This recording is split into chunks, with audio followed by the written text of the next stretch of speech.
Public Voice PPTV ရဲ့တွဲဆုံမေးမြန်းခန်းအစီအစဉ်ကနေကြိုဆိုပါရစေ။ဒီကနေ့တွဲဆုံမေးမြန်းမှုဖိတ်ကြားထားတဲ့သူကတော့လူသားချင်းစာနာထောက်ထားရေးနဲ့ BNA ဆိုင်ရာစီမံခန့်ခွဲရေးဝန်ကြီးဌာနပြည်ထောင်စုဝန်ကြီးဒေါက်တာဝင်းမြတ်အေးဖြစ်ပါတယ်။ဆရာမင်္ဂလာပါရှင်။မင်္ဂလာပါခင်ဗျာ။ဟုတ်ကဲ့ပါဆရာ။အခုဆိုလို့ရှိရင်ပေါ့နော်2021ခုနှစ်ဧပြီလ16ရက်နေ့ကနေပြီးတော့ဒီအောက်တိုဘာလ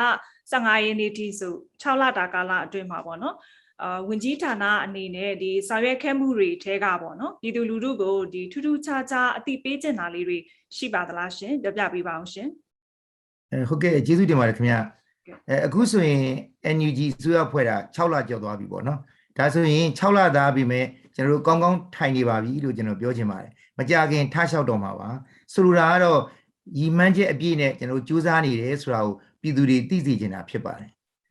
်အခုကျွန်တော်6လအတွင်းမှာကျွန်တော်နိုင်ငံကြီးဘလောက်ပျက်စီးသွားတယ်လဲလူတွေဘလောက်ဒုက္ခရောက်ကုန်ကြတယ်လဲအာဏာသိမ်းအကြမ်းဖက်စစ်တပ်ကိုဘလောက်စိတ်နာနေကြလဲဆိုတာအားလုံးမြင်သိခံစားနေကြရပြီဖြစ်တယ်အဲ့တော့ဒီလိုလူဒုက္ခ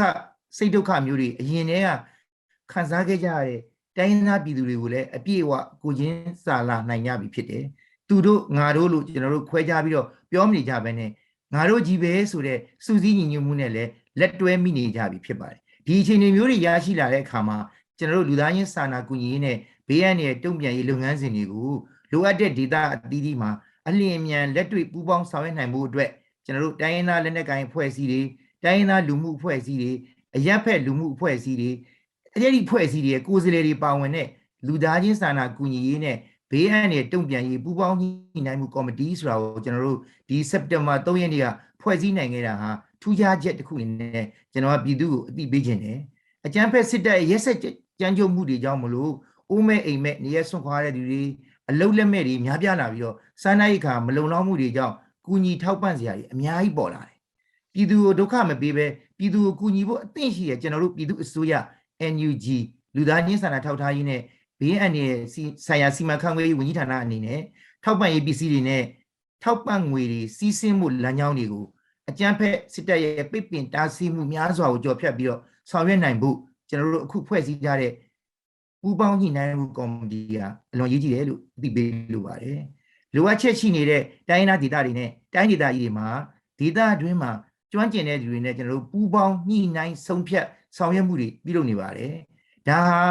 Federal ပြည်ထောင်စုတစ်ခုအတွက်စတင်ပြင်ဆင်နေတဲ့အချိန်မှာထူးခြားမှုအနေနဲ့ထည့်သွင်းသိပေးတာဖြစ်ပါတယ်ခင်ဗျဒီ6လအတွင်းမှာကျွန်တော်တို့နေရဆွန့်ခွာထပ်ပြီးတင်ဆောင်ရတဲ့လူတွေစစ်ဘေးတင်ပြည်သူတွေနိုင်ငံရေးအကျဉ်းသားတွေကြာဆုံးပြည်သူတွေရဲ့မိသားစုတွေစီဒီအန်တွေအပါအဝင်ထိကြိုက်လွယ်တဲ့အုပ်စုနဲ့မိသားစုဝင်တွေတဘာဘေးမျိုးမျိုးတင်တဲ့ပြည်သူတွေဒါတွေအတွက်ကိုကျွန်တော်တို့ထောက်ပံ့ကူညီမှုတွေပြုလုပ်ခဲ့ပါတယ်ဒါအပြင်ခုခံတော်လှန်နေကြတဲ့တိုက်ပွဲဝင်ပြည်သူတွေဒီတော်လှန်ရေးကာလအတွင်းမှာပြည်သူတွေအတွက်စားနပ်ရိက္ခာတွေအတွက်ထောက်ပံ့ခဲ့တာတွေဒါတွေလည်းကျွန်တော်တို့လုပ်ခဲ့ပါတယ်အဲ့တော့စုပေါင်းပမာဏအနေနဲ့ဆိုရင်ဒီနေ့အထိဆိုရင်ငွေကျပ်1.58ဘီလီယံ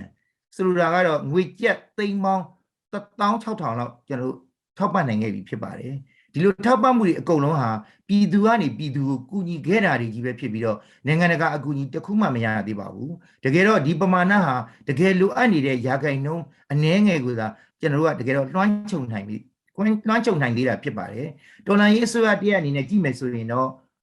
ပမာဏတစ်ခုထိပြည်သူတွေရဲ့အင်အားနဲ့ဆောင်ရွက်နိုင်ခဲ့တယ်လို့ကျွန်တော်ပြောလို့ရတယ်ထောက်ပံ့မှုတွေလုပ်နိုင်အောင်ကူညီပံ့ပိုးခဲ့တဲ့ပြည်တွင်းပြည်ပပြည်သူတွေကိုကျွန်တော်တို့တကယ်ပဲကျေးဇူးတင်ရပါတယ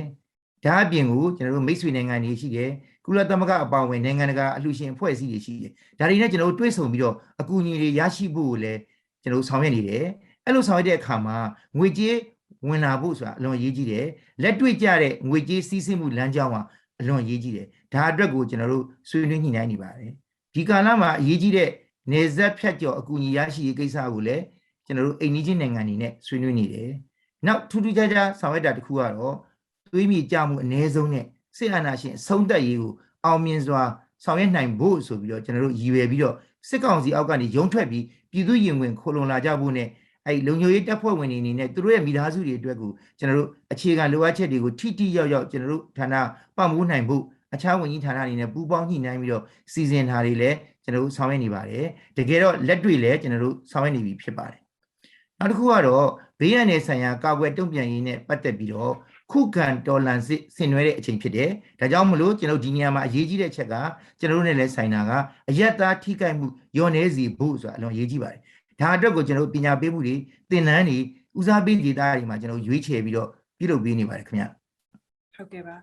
ဒါကတော့ဒီဝင်ကြီးဌာနကဒီ6လတာကာလအတွင်းမှာဆောင်ရွက်ခဲ့တာတွေတဲမှာပြည်သူလူထုကိုချပြတဲ့ဟာလေးပေါ့နော်ဆိုတော့ဒီဝင်ကြီးဌာနအနေနဲ့ပေါ့နော်နောက်ထပ်6လစာစီမံကိန်းတွေရေးဆွဲပြီးတော့တော်လှန်ရေးကိုဒီအောင်ပွဲနဲ့အမြန်ဆုံးအဆုံးသတ်ဖို့ဆောင်ရွက်နေတယ်လို့လည်းသိရတယ်ပေါ့နော်ဆိုတော့နောက်6လတာကာလမှာဝင်ကြီးဌာနရဲ့အဓိကဦးစားပေးလှုပ်ဆောင်မဲ့အချက်တွေကဘာတွေဖြစ်မလဲရှင်ဟုတ်ကဲ့ခင်ဗျတကယ်တော်လှန်ရေးကိုအဆုံးသတ်ဖို့ကျွန်တော်တို့ရဲ့လုပ်ငန်းတွေကအရှိန်မြင့်ရလုပ်နေတဲ့လုပ်ငန်းတွေကိုကျွန်တော်တို့အရှိန်မြင့်ရမယ်ဒါကြောင့်မလို့အခုကျွန်တော်တို့လုပ်နေတဲ့လူသားချင်းစာနာကူညီရေးနဲ့ဘေးရန်တွေတုံ့ပြန်ရေးလုပ်ငန်းစဉ်တွေကိုပို့ပြီးတော့ထိရောက်အောင်ဆက်လက်ဆောင်ရွက်သွားဖို့ရှိတယ်ပထမချက်ကနောက်ပြီးတော့နောက်6လစီမံကိန်းတွေကအရေးကြီးတဲ့အစိတ်ပိုင်းတစ်ခုအနေနဲ့ကတော့ကျွန်တော်နိုင်ငံတကာအတိုင်းဝိုင်းတွေကနေပြီးတော့မြန်မာနိုင်ငံအတွက်ကူညီပံ့ပိုးတဲ့အကူအညီတွေပုံမလင်းမြန်ပေါ့နော်ရောက်ရှိလာဖို့အတွက်ကျွန်တော်တို့တည်တည်ချာချာဆွေးနွေးရည်ဆက်လုပ်ရမယ်ပြည်တွင်းပြည်ပငွေကြေးစီးဆင်းမှုတွေပို့ပြီးတော့လွယ်လာအောင်လဲကျွန်တော်တို့အစီအမံတွေကိုအလေးပေးဆောင်ရွက်သွားဖို့ရှိပါတယ်ခင်ဗျနောက်တစ်ခုကတော့ကျွန်တော်ခုနပြောခဲ့သလိုကျွန်တော်တို့အကူအညီတွေဟာပြည်တွင်းကမဖြတ်ဖဲနဲ့နေဆက်ဖြတ်ကျော်လူသားချင်းစာနာအကူအညီရရှိမယ်ဆိုရင်တကယ်ဒုက္ခရောက်နေတဲ့နော် displaced ဒီအိုးအိမ်ကိုစွန့်ပစ်ပြီးတော့တွားနေရတဲ့သူတွေအတွက်ကအခုရောက်ရှိနေတဲ့နေရာတွေမှာအနည်းဆက်ဆုံးကျွန်တော်တို့ကနေဆက်ဖြတ်ကျော်ပြီးတော့အကူအညီတွေပေးနိုင်ရင်ထိရောက်မယ်ဆိုတာကျွန်တော်တို့ရှိပါတယ်ဒါကြောင့်မလို့အိန္ဒိယနိုင်ငံတွေနဲ့ဆက်လက်ပြီးတော့ကျွန်တော်တို့တိုက်တွန်းဆောင်ရွက်သွားမယ်စီယုံဆောင်ရွက်သွားမယ်နောက်တစ်ခုကအာဆီယံအကူအညီတွေရှိတယ်အာဆီယံကနေလူသားချင်းစာနာတဲ့အကူအညီလာဖို့ရှိတယ်အဲ့ဒီအကူအညီတွေလာတဲ့အခါမှာလွတ်လပ်ပြီးတော့ဘဲမလိုက်ရဘူးမျှတရမယ်လူသားချင်းစာနာတဲ့အကူအညီတွေပေးရတဲ့အခါမှာတကယ်ထိထိရောက်ရောက်လိုအပ်တဲ့လူတွေရှိကိုရောက်ရှိဖို့လိုအပ်တယ်ဒါအတွက်ကိုကျွန်တော်တို့တွန်းအားပေးဆောင်ရွက်သွားပါမယ်နောက်တစ်ခုကတော့လိုအပ်နေတဲ့ပြည်သူတွေအတွက်ကိုကျွန်တော်တို့အသက်မွေးဝမ်းကြောင်းပညာသင်တန်းတွေစွမ်းဆောင်ရည်မြင့်တဲ့သင်တန်းတွေဒါတွေကိုဝန်ကြီးဌာနကနေပြီးတော့ပြည်တွင်းပြည်ပအကူအညီရယူပြီးတော့ဖော်ဆောင်သွားဖို့ကျွန်တော်တို့စီစဉ်နေတယ်အဲ့ဒီကတစ်ဆင့်အလုတ်ကင်ခွင့်လန်းတွေရရှိဖို့အထိကျွန်တော်တို့ဆောင်ရွက်သွားမှာဖြစ်ပါတယ်နောက်တစ်ခုကတော့ကျွန်တော်တို့ခုနပြောခဲ့တဲ့ကျွန်တော်တို့ပူးပေါင်းညှိနှိုင်းရေးကော်မတီကျွန်တော်တို့ဖွဲ့ထားတယ်အဲ့ဒီကော်မတီနဲ့အတူတူကျွန်တော်တို့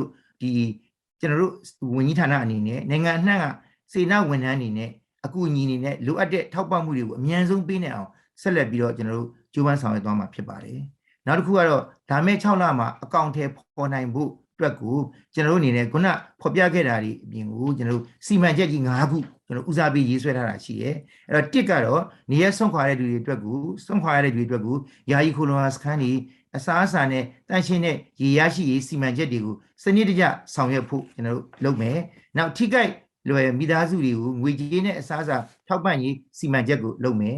နောက်နိုင်ငံရေးအကျဉ်းသားများနဲ့ကြဆုံ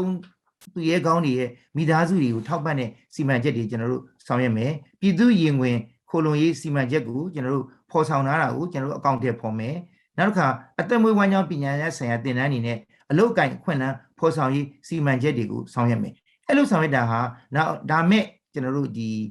6လတာကာလအတွင်းမှာဆောင်ရွက်မဲ့စီမံချက်တွေဖြစ်တယ်ပေါ့အဲ့ဒီမှာကျွန်တော်အရေးကြီးတာတစ်ခုကတော့ကျွန်တော်တို့အခုတော်လှန်ရေးကာလကိုဆင်နွှဲနေတာဖြစ်ပေမဲ့ကျွန်တော်တို့ဟာပြန်လည်ထူထောင်ရေးကိုလည်းစဉ်းစားထားရမှာဖြစ်တယ်ကြိုတင်ပြီးတော့ဒါကြောင့်မလို့ပြန်လည်ထူထောင်ရေးနဲ့ပတ်သက်ပြီးတော့လည်းကျွန်တော်ကြိုတင်တဲ့အစီအမံတွေကိုဆက်လက်ပြီးတော့ချမှတ်ဆောင်ရွက်သွားမယ်လို့ကျွန်တော်အနေနဲ့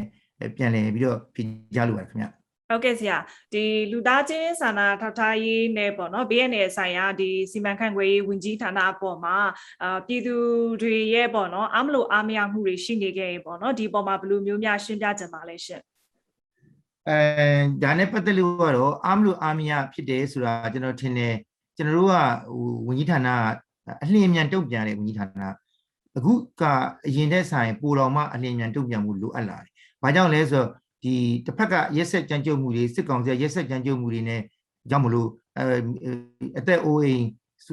ဆွန့်လွတ်ပြီးတော့ပြေးရတယ် နော်ပြန်လာဖို့အတွက်လည်းပြန်နေဖို့အတွက်ကိုယ်အိမ်လည်းမရှိတော့ဘူးဆိုတဲ့အခါမှာကျွန်တော်တို့အရေးပေါ်ပံ့ပိုးကူညီရတာကြီးလောက်ရမယ်ပေါ့နော်ဒါပေမဲ့ကျွန်တော်တို့မှာအရေးပေါ်ပံ့ပိုးကူညီဖို့ပစ္စည်းတွေတည်တဲ့လမ်းကြောင်းတို့နော်ငွေကြေးစီးဆင်းမှုလမ်းကြောင်းတို့အရန်အခက်အခဲရှိတယ်ဒါတွေကကျွန်တော်တို့အနေနဲ့ဟိုအတတ်နိုင်ဆုံးအကောင်းဆုံးဖြစ်အောင်ကျွန်တော်တို့ခုနပြောသလိုပူးပေါင်းညှိနှိုင်းပြီးတော့ဆောင်ရွက်တယ်သို့တော်လည်းအဲ့ဒီဆောင်ရွက်တဲ့လမ်းကြောင်းတွေကိုလည်းကျွန်တော်တို့ကနေပြီးတော့အမြဲတမ်းလည်းထုတ်ဖော်ပြောလို့မရဘူးကျွန်တော်တို့ကူညီနေတာတွေကိုဘယ်နေရာမှာဘလောက်ကူညီနေပါပြီကျွန်တော်တို့ဘယ်လိုလုပ်နေပါလဲဆိုတာကိုလည်းပုံပွင့်လင်းလင်းပြည်သူကိုချပြလို့မရဘူးအဲ့တော့ပြည်သူကဟိုတနေရာမှာရှိနေတဲ့ပြည်သူကအခြားတနေရာမှာခံစားနေရတဲ့ပြည်သူတွေဒုက္ခရောက်ပြီးဆိုပြီးတော့သူတို့ကလည်းကိုချင်းစာပြီးတော့စိတ်ဆင်းရဲနေကြတယ်အကူအညီတွေလည်းရောက်ပါမလားဆိုပြီးစိုးရိမ်နေကြတယ်ဒါပေမဲ့ကျွန်တော်တို့တချို့မသိဘူးသူတွေမသိဘူးကျွန်တော်တို့ကူညီနေတာတွေရှိတယ်ပေါ့နော်ထုတ်ဖော်ပြောလို့မရဘူးကူညီနေတာတွေရှိတယ်ဒေတာလိုက်ပေါ့ကျွန်တော်တို့ဒါအတွေ့အကြုံတစ်ခုကျွန်တော်ပြောပြမယ်စပြီးတော့ကျွန်တော်တို့ဒီအေဘီလာကျွန်တော်တို့စပြီးတော့ NUG ဆိုရစထောင်ပြီးတဲ့အခါမှာကျွန်တော်ဒေတာတစ်ခုမှာကျွန်တော်ကူညီပေးတယ်ပြီးတော့ကျွန်တော်လူတွေဝန်တာအရာဖြစ်အောင်ဆိုသတင်းတစ်ခုထုတ်လိုက်တယ်ထုတ်လိုက်တော့အဲ့ဒီနေမြေမှာဘယ်အဖွဲ့ကနေပြီးတော့ဒီလိုမျိုးကူညီတတ်တယ်ဆိုတော့ကျွန်တော်တို့တကယ်တော့နာမည်နဲ့ထုတ်တော့မှာမဟုတ်ဘူးမှန်းဆပြီးတော့အဲ့မှာတွားပြီးတော့အဲ့လူတွေဖမ်းခံရတယ်ဆိုတော့အဲ့လိုမျိုးအန်ဒီရီကြုံတွေ့တဲ့အခါမှာကျွန်တော်အနေနဲ့ပွင့်ပွင့်လင်းလင်းပြောလို့မရဘူးအရင်နဲ့မတူဘူးပေါ့ဒါအတွက်ကိုလည်းပြည်သူတွေနားလည်ဖို့ကျွန်တော်အနေနဲ့သဘောပေါက်ပေးပါလို့ကျွန်တော်အနေနဲ့ပြောလိုပါတယ်ခင်ဗျနောက်တချို့အခုလုပ်နေတဲ့ခုခံဒေါ်လာစစ်ပေါ့နော်ခုခံဒေါ်လာစစ်မှာကျွန်တော်မလွဲမသာလို့ခုခံဒေါ်လာစစ်လုပ်ရတယ်ဒီလိုမှမလုပ်ရင်လည်းကျွန်တော်ပြည်သူမှာပြည်သူကြီးပဲရှိတယ်နော်အခြားဘာမှကာကွယ်ပေးမှမရှိဘူးအစိုးရကပြည်သူကိုမကာကွယ်ဘဲနဲ့ပြည်သူကိုနှိမ့်ဆက်နေတာဖြစ်တဲ့ကြောင့်ပြန်ပြီးတော့ကိုကာကွယ်ဖို့လုပ်ရတယ်အဲ့လိုလုပ်တဲ့အခါမှာအဲ့လိုလုပ်တဲ့အင်အားစုတွေကိုကျွန်တော်ကကူညီဖို့လိုတယ်အဲ့ဒီကူညီတဲ့အခါမှာလည်းကျွန်တော်တို့ပို့လွန်းလင်းထိထိရောက်ရောက်နဲ့ကျွန်တော်ကဘယ်လိုတော့ဘယ်အဖွဲ့တော့ဘယ်လိုကူညီနေတယ်လို့ပြောရတာတော်တော်ခက်ခဲတယ်ပေါ့နော်အဲ့လိုလုပ်ဖို့ခက်ခဲရှိတဲ့အတွက်ကြောင့်မကူညီဘူးလို့လည်းဖြစ်ရင်ထင်မယ် NUG အစိုးရဘာမှမလုပ်ဘူးလို့လည်းထင်ချင်းထင်မယ်တကယ်တော့အဲ့လိုမဟုတ်ဘူးပေါ့ကျွန်တော်ဆိုလိုတာကတော့ဒါပါပဲကျွန်တော်တို့လုပ်ရတဲ့အခါမှာလွန်တိမ်မွေ့ပါတယ်ကျွန်တော်တို့လုပ်ရတာတကယ်တော့ပြည်သူတွေအားကိုးနေပဲကျွန်တော်တို့ဆောင်ရွက်နေတာဖြစ်ပါတယ်အဲ့ဒီပြည်သူတွေကလည်းအန်ဒီရေချားနေပြီးတော့ပြည်သူချင်းဆောင်ရွက်နေရတာဖြစ်ပါတယ်အဲ့ဒီအန်ဒီရေတွေကနေလွတ်မြောက်အောင်သူတို့ကာကွယ်ပေးမဲ့လူကမရှိတော့သူတို့ကသူတို့ပဲကာကွယ်ရတာပဲဖြစ်ပါတယ်အကြောင်းမလို့ဒါပြည်သူတော်လှန်ရေးဖြစ်တယ်ပြည်သူကလည်းကိုကာကွယ်နေရတယ်ပြည်သူချင်းကာကွယ်နေရတယ်ပြည်သူချင်းစောင့်ရှောက်နေရတယ်ဒါကိုတော့ပြည်သူတွေလည်းအားလုံးနားလည်ကြမယ်လို့ယူဆပါတယ်အဲ့ဒါကြောင့်မလို့အဲ့လိုမျိုးလေးကျွန်တော်တို့သိရှိနားလည်ပြီးတော့ခွင့်လွှတ်ပေးပါကျွန်တော်တို့တကယ်ပဲကျွန်တော်တို့ချိန်နဲ့အပြည့်ကျွန်တော်တို့ပြည်သူအတွက်ဆောင်ရွက်နေပါတယ်လို့ပြောချင်ပါတယ်ခင်ဗျာဟုတ်ကဲ့ရှင်ဒီစစ်အာဏာရှင်စနစ်ကိုပေါ့နော်အမြင့်ဖြတ်မဲ့ဒီຫນွေဦးတော်လှန်ရေးရဲ့အလားအလာကိုရောဝင်ကြီးအနေနဲ့ဘယ်လိုမျိုးများသုံးသပ်ပါလဲရှင်ဒီမိကွန်းကတော့အရန်ကောင်းတယ်ပေါ့နော်အရန်ပြည်သူတွေလည်းအရန်စိတ်ဝင်စားကြတဲ့မိကွန်းဖြစ်မယ်လို့ကျွန်တော်ထင်တယ်ကျွန်တော်အနေနဲ့လည်းဒီမိကွန်းကိုဖြေဖို့အတွက်အလွန်စိတ်ထက်သန်တယ်ပေါ့နော်ဘာကြောင့်လဲဆိုတော့ຫນွေဦးတော်လှန်ရေးအလားအလာကိုပြောမယ်ဆိုရင်ကျွန်တော်အနေနဲ့စဉ်းစားဖို့ကတော့အာဏာသိမ်းစစ်တပ်ရဲ့အခြေအနေတော်လှန်ရေးအင်အားစုတွေရဲ့အလားအလာနဲ့ပြည်သူတွေရဲ့ကဏ္ဍဆိုပြီးတော့ကျွန်တော်တို့သုံးပိုင်းခွဲပြီးတော့သုံးသပ်လိုက်လို့ရှိရင်ပို့ပြီးတော့ဟိုထင်ရှားလာမယ်လို့ကျွန်တော်ယူဆတယ်အဲ့တော့မတရားအာဏာသိမ်းစစ်တပ်ရဲ့အခြေအနေကိုပြောပါဆိုရင်တော့စရရမတရားအာဏာသိမ်းနေဆိုတာသိကြနေတယ်ဒါနဲ့ပတ်သက်လို့လည်းနိုင်ငံတော်သမ္မတကြီးဦးဝင်းမြင့်ရဲ့ပြတ်သားရဲရင်နဲ့ထွက်ဆိုချက်မှာလည်းရှင်းနေပြီဖြစ်တယ်နိုင်ငံတော်ပုံကံမှုထိမြောက်သွားတယ်ဆိုတာကိုလည်းပြောထားခဲ့တာရှိတာပေါ့နော်ဖြစ်မြောက်သွားတာကိုရှိတာပေါ့နောက်တစ်ခုကတော့ရက်စက်ကြမ်းကြုတ်မှုတွေကိုနေရာပေါင်းစုံကဏ္ဍပေါင်းစုံမှာကျွန်တော်တို့ကိုယ်တိုင်အခုတွေ့နေရတာဖြစ်တယ်ထင်ရှားတဲ့ဒီဖြစ်ရတဲ့အတွက်ကိုလည်းနိုင်ငံတကာခုံရုံးထိရောက်ရှိအောင်သူတို့အခြေအနေကဖန်တီးနေပြီဖြစ်ပါတယ်နောက်တစ်ခုကတော့အာဏာသိမ်းစစ်တပ်ဟာရဲရဲဆက်ဆက်လူမဆန်တဲ့အကြမ်းဖက်မှုဝါဒနဲ့ပြည်သူတွေကြောက်လန့်အောင်ဒီဇိုင်းမမလုပ်ပြနေတယ်ပြည်သူတွေကမကြောက်ဘူးမကြောက်တဲ့အပြင်ဘာဖြစ်လာလဲဆိုတော့မုန်းတီးနာကြီးမှုတွေကြီးထွားလာတယ်ဒါကိုသူတို့ခံနေရတယ်ပြည်သူတွေဘက်မှာတော့တမိုင်းမှာမကြုံဘူးတဲ့တိုင်းရင်းသားချင်းချင်းစာနာနားလည်ညီညွတ်မှုတွေခံစားပေါ်ပေါက်နေပြီဆိုတော့ဒါကွာခြားချက်ဖြစ်နေတာပေါ့နော်နောက်တစ်ခါအာဏာသိမ်းမှုရဲ့အကျိုးဆက်အနေနဲ့မထိန်ချုပ်နိုင်တော့တဲ့စီးပွားရေးတွေဗန်စနစ်ပြိုလဲမှုပြဿနာတွေနော်ကိုဗစ်တတိယလိုင်းကိုစီမံဖြေရှင်းတဲ့နေရာမှာတာဝန်ယူမှုတာဝန်ခံမှုပြက်ကွက်ခဲ့တာတွေဒါတွေကိုကဘာတိသွားပြီဖြစ်တယ်ဆိုတော့ဒါသူတို့ဖက်မှာဖြစ်နေတဲ့ကိစ္စတွေနောက်တစ်ခုကလက်ရှိတက်တွင်းအခြေအနေကိုကြည့်ရင်လည်းအားရစရာအောင်မြင်မှုတကွက်မှမရှိဘူးတက်သားတွေရရှိဖို့ဘိုးလောင်းတင်နန်းတောင်ရှောက်မဲ့လူအလွန်နေပါပြီးတော့ဝင်ခွင့်ကျူရှင်တင်နန်းတွေတောင်ရပ်နာတဲ့အထိဖြစ်နေတယ်တက်တွင်းရရှိပြီးသားအရာရှိတွေအကျက်စစ်တွေဒါတွေကလည်းတက်တွေထဲမှာပြည်သူ့ဘဏ္ဍာကိုစားပြီးတော့ပြည်သူကိုပြန်တက်နေရတယ်ဆိုတော့အကြမ်းဖက်လုပ်ရက်တွေကိုနှစ်သက်စရာမရှိတော့ဘူးဆိုတာကိုခန်းစားလာကြတယ်။တားစဉ်မြေဆက်လည်းဒီပြည်သူတွေရဲ့မုံဒီပစ်ပယ်ခံရမှာကို သူတို့ကြောက်လာကြပြီဖြစ်တယ်အဲ့တော့ဘာဖြစ်လဲဆိုအမှန်တရားဘက်ကိုယက်တည်ပြီးတော့ပြည်သူရင်ဝင်ကိုခိုလုံလာဖို့ဆိုတာရှိလာကြတယ်တနည်းတခြားလဲခိုလုံတဲ့သူတွေများပြားလာတာကိုကျွန်တော်တို့တွေ့ရတယ်ပေါ့ဒါနဲ့ပတ်သက်ပြီးတော့လဲကျွန်တော်တို့စနစ်တကျအလေးထားစီမံဆောင်ရွက်မှုတွေကျွန်တော်တို့ပြုလုပ်ပေးနေပါတယ်နောက်တစ်ခုကနိုင်ငံတကာဘက်ကိုကြည့်လိုက်လို့ရှိရင်နိုင်ငံတကာရဲ့ထောက်ခံမှုကအားရစရာဘာတစ်ခုမှမရှိဘူးသူတို့ဘက်မှာဒေသအတွင်းမှာမိတ်ဖက်အာဆီယံအပါအဝင်ကမ္ဘာနိုင်ငံအင်အားကြီးနိုင်ငံတွေရဲ့ဖိအားတွေပိတ်ပင်မှုတွေတနည်းတဲ့တနည်းသူတို့ပို့ပြီးတော့ရှိနေတာကိုမြင်တွေ့နေရတယ်ကုလသမဂ္ဂစင်မြင့်မှာလည်းကုစားပြုနေရပျောက်ဆုံးတဲ့အထီကိုဖြစ်နေပြီပေါ့နော်အခြားဘက်မှာတော့ကျွန်တော်တို့အမျိုးသားညီညွတ်ရေးအစိုးရဟာနိုင်ငံတကာရဲ့အတိအမှတ်ပြုမှုတွေတခဲနဲ့ရရှိလာတယ်အိမ်နီးချင်းနိုင်ငံကြီးတွေရဲ့အစဆက်ဆံရေးတွေတိုးမြင့်အောင်ကျွန်တော်တို့ဆောင်ရွက်နိုင်နေပြီဖြစ်တယ်ဒါကိုပြောရရင်တော့စစ်ကောင်စီဘက်ချမ်းမှာကမ်းပါပြူပြီးကြောက်ကဘာဖြစ်လာတဲ့အချိန်မှာကျွန်တော်တို့ NUG ဘက်မှာတောင်ထွန်းနေပြီလို့ကျွန်တော်အနေနဲ့ပြောလိုပါတယ်ခင်ဗျနောက်တစ်ခုကတော့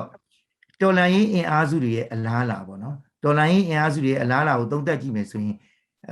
တကယ်တော့ဒီကဏ္ဍအနေနဲ့ဒါခွဲခြားသုံးသပ်ရတာတကယ်တော့တော်လိုင်းအင်အားစုဆိုတာတော့ပြည်သူပဲအမျိုးသားညီညွတ်ရေးဆိုရဆိုတာလည်းပြည်သူကမြေပြားခံလာတာပဲအဲ့တော့ပြည်သူတော်လှန်ရေးကြီးကိုပြည်သူကပဲစတင်လုပ်ခဲ့တာအားလုံးသိပါတယ်အဲ့တော့လမ်းမပေါ်မှာစခဲ့တဲ့ဒီဘာသာလူမျိုးမခွဲခြားပဲနဲ့တသားတဲ့ညီညွတ်ခဲ့တဲ့တပိတ်စစ်ကြောင်းကြီးကနေအစပြုပြီးတော့အသက်ကိုဗဒါနမထားပဲနဲ့ရဲဝံ့စွန့်စားပြည်သူ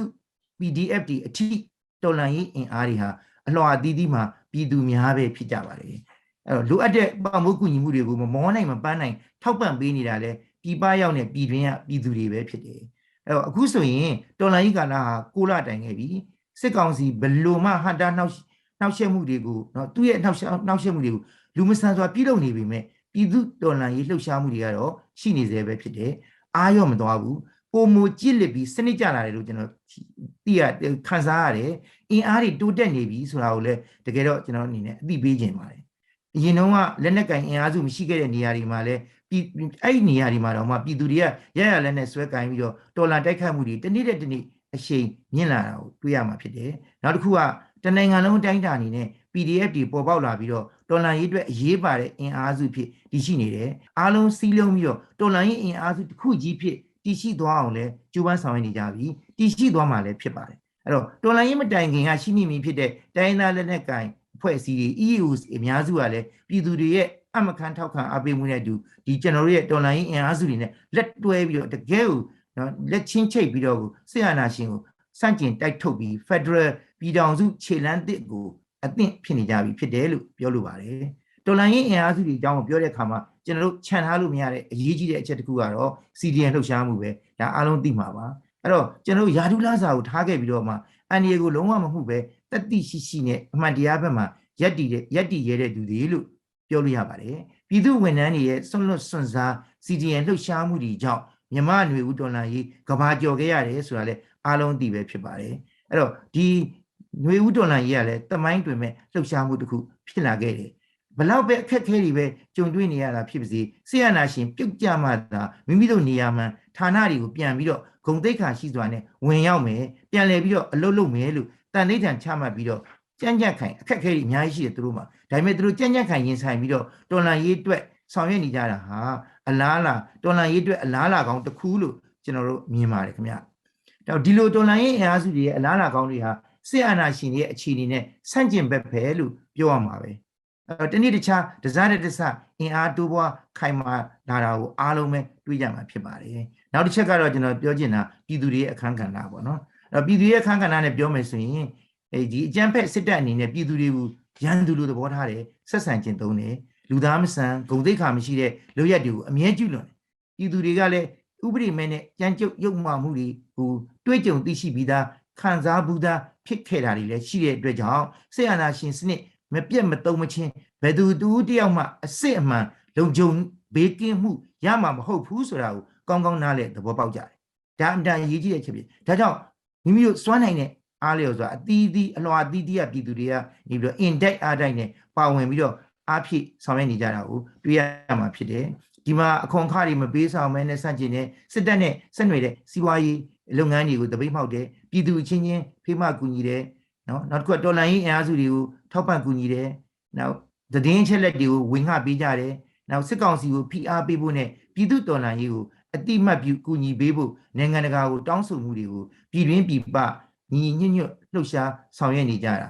တွေ့ရမှာဖြစ်ပါတယ်စစ်ကောင်စီရဲ့လိန်ညာသတင်းထုတ်ပြန်မှုတွေနဲ့ဝါဒဖြန့်မှုတွေကိုလည်းလိမ်မာပါလတ်စွာနဲ့ပြည်သူတွေတုံ့တက်ဝေဖန်နိုင်ကြတာကိုသတိပြုမိမှာဖြစ်ပါတယ်ဒီချက်တွေကြောင့်မလို့ပြည်သူတော်လှန်ရေးအရေးနှိမ့်စရာအကြောင်းအလင်းမရှိပါဘူးလို့ပဲကျွန်တော်အနေနဲ့ပြောချင်ပါတယ်ပြည်သူတွေမျှော်မှန်းထားတဲ့တော်လှန်ရေးပန်းနိုင်ဟာပြည်သူနဲ့လက်တကမ်းကွာမှာပဲရှိပါတယ်တေချာတာကတော့မဝေးတော့တဲ့ကာလတစ်ခုမှာကျွန်တော်တို့အားလုံးအောင်ပွဲခံနိုင်မယ်လို့ကျွန်တော်အနေနဲ့ရဲရဲပြောချင်ပါတယ်ခင်ဗျဟုတ်ကဲ့ပါရှင်အခုလိုမျိုးအချိန်ပေးပြီးဖြေကြားပေးခဲ့တဲ့လူသားချင်းစာနာထောက်ထားရေးနဲ့ BNN ရဲ့ဆိုင်ရာစီမံခန့်ခွဲရေးဝန်ကြီးဌာနပြည်ထောင်စုဝန်ကြီးဒေါက်တာဝင်းမြတ်အေးကို PPTV ရဲ့ကိုစားကျေးဇူးအထူးပဲတင်ရှိပါရရှင်